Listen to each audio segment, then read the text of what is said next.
Hello everybody, my name is Peaceful Butterfly, and today I thought that I would do a little bit of reading for you guys. I'm in the Sociology class, and we're gonna be learning social inequality, and this book is by Martin Marger, but I already took this class, but I didn't pass it, so I'm going to be taking it. So, I'm going to be reading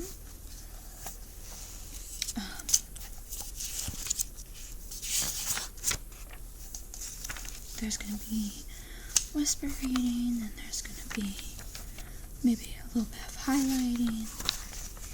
Alright, we're going to be starting, you know what? Okay. Excuse my little mess right over here.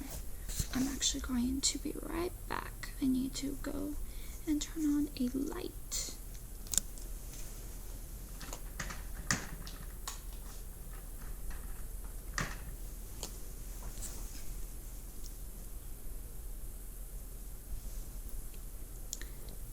Okay, now I'm back.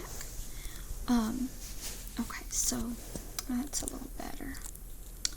Alright, so you guys can see me or see the book. Alright, so I have my handy dandy highlighter.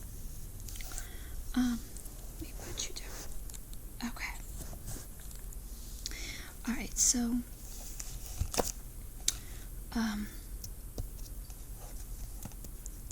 I don't know how. No, my cat right there. I don't know how this is going to actually work, but I hope it does. Okay. Oh, and by the way, this little lap desk I got at Ross. It was like $16. Anyway, alright, so the title: Theories of Class and Social Inequality.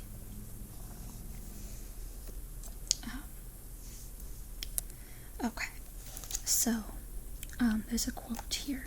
I don't know if you guys can see it, but it's: the history of all previous societies has been the history of class struggles, and it's by Karl Marx. And then Max Weber, he says, property and lack of property are the basic categories of all class situations. Okay, so I think I had already underlined some stuff from the previous class, but I did not get it, so we're starting it, and we're probably only going to be doing a little bit. So let's start by counting the pages from the beginning of chapter 2 to the end. So 1, 2, 3, 4,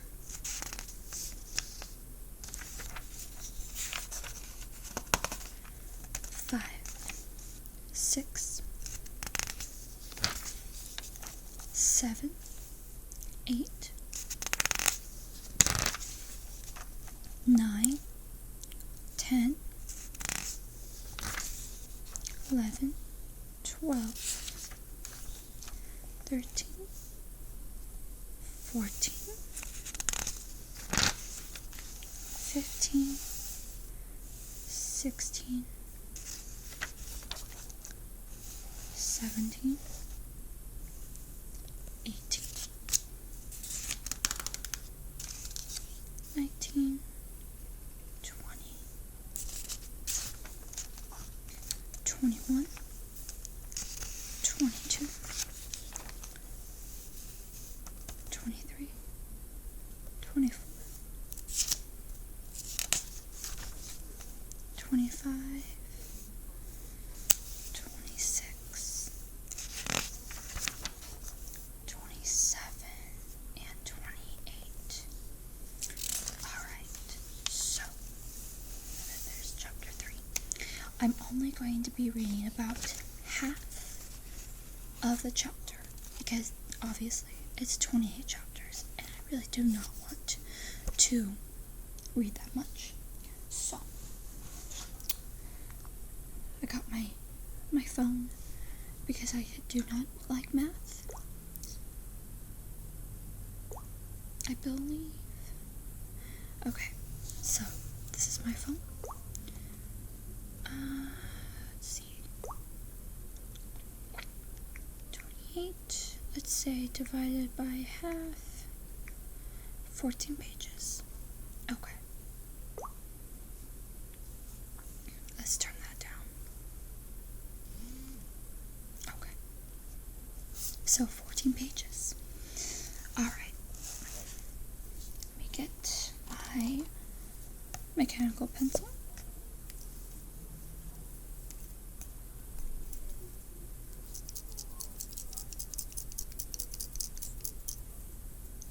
Seriously, Clyde? You're really going to be right there? Fine. Alright, so, put that right there. And second thought. Ooh, I got an idea.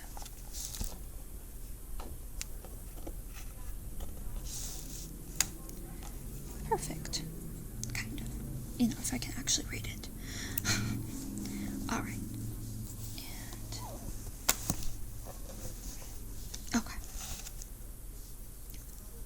Don't judge me about a pile of clean laundry right there. Okay. Let's get started, because it's already 6 minutes. Okay. So, describing the who and what of inequality will be the concern of most of the following chapters, as explained earlier. However, social scientists are not content to merely describing a social phenomenon. They seek to explain why it exists.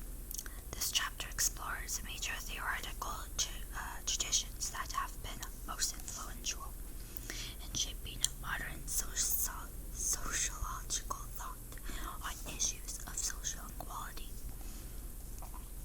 If you were asked to give your view of why some people are rich while others are poor, or why some dutifully accept their place in society whereas others rebel, or why women and men often differ so noticeably in their occupational roles, you would probably not hesitate to respond.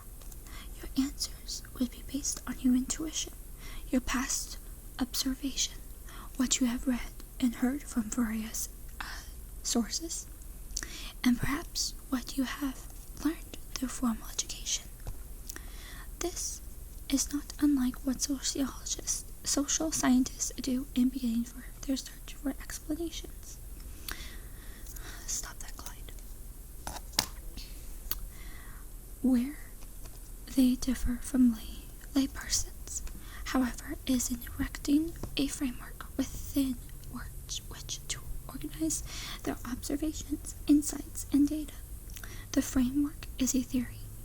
Some theories are quite specific, whereas others are more encompassing and less formalized. The latter are theoretical perspectives, sometimes called models or paradigms. They comprise a set of general assumptions concerning various aspects of society.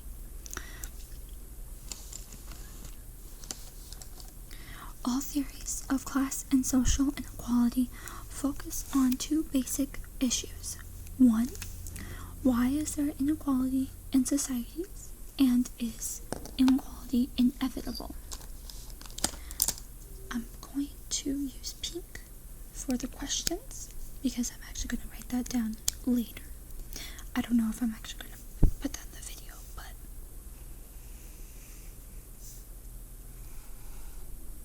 I'm actually writing things down. Part of the human condition. I'm actually writing things down now because I actually want to pass this class. Okay, so other issues, for example, is inequality necessary, or who benefits from equality, stem from these fundamental questions. Much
rights are presented.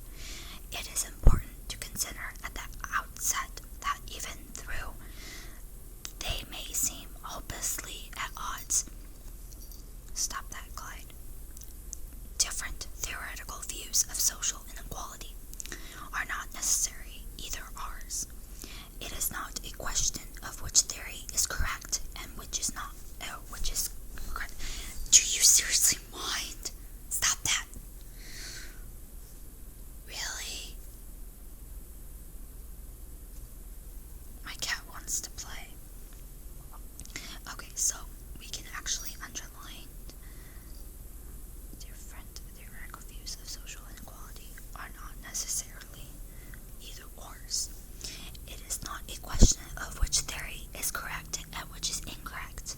Theoretical explanations may overlap one another in some ways, and each may simply focus more sharply on one or more specific aspects of inequality.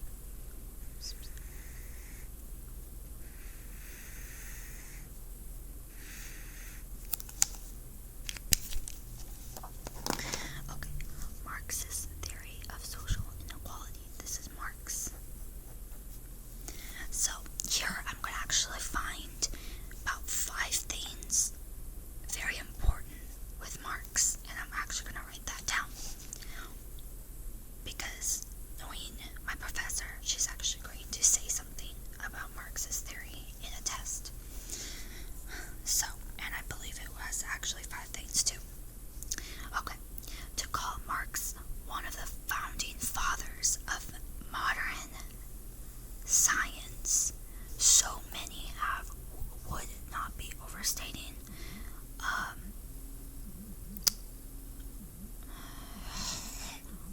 the significance.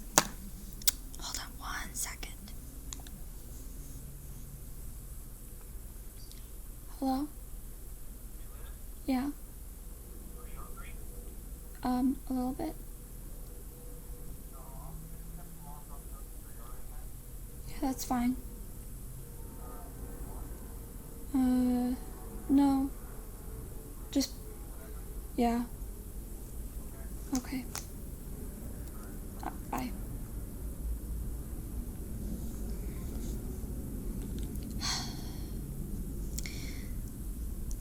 My boyfriend called me to let me know that he's on his way home with dinner. Yay. Okay. So, okay, as many would have known, his theories remain relevant and form part of the foundation not only of contemporary sociology, but also of the other social sciences. So sweeping was the range of his thought that few areas of social life were untouched by his analysis. As a result, Marx would be hard to categorize in the context of modern-day academic disciplines.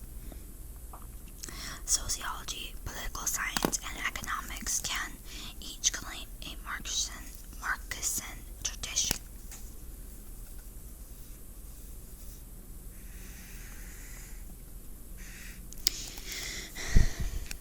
Indeed, it has often been remarked that all social science since Marx's time has, in one form or another, involved a response to his ideas.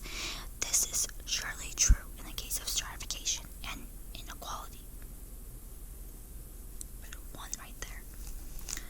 Others before Marx had dealt with issues of social class, but Marx gave these issues a permanent place in social analysis and often related ideas and concepts that today remain basic points of inquiry in studying social inequality. It is not possible to, in just a few pages, to attempt a detailed examination of Marx's contribution to the study of social inequality. Many scholars have devoted their entire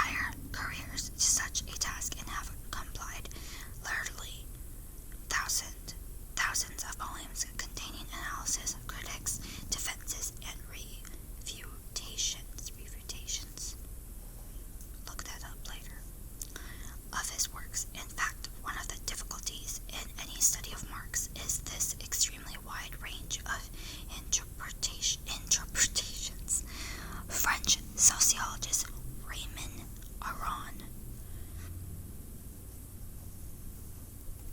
I'm pretty sure I might have to remember this name. Reminded us that if only there were so many millions of Marxists, there would be no question at all about what Marxist leading ideas are, or what would be no question at all about what Marxist leading ideas are, or what is central to his thought.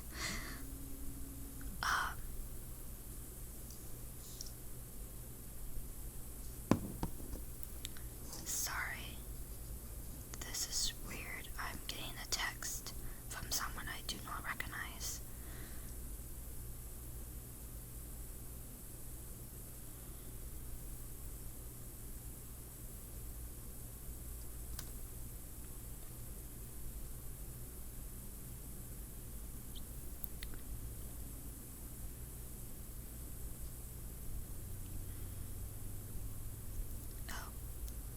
It's an update for a wedding that I'm attending.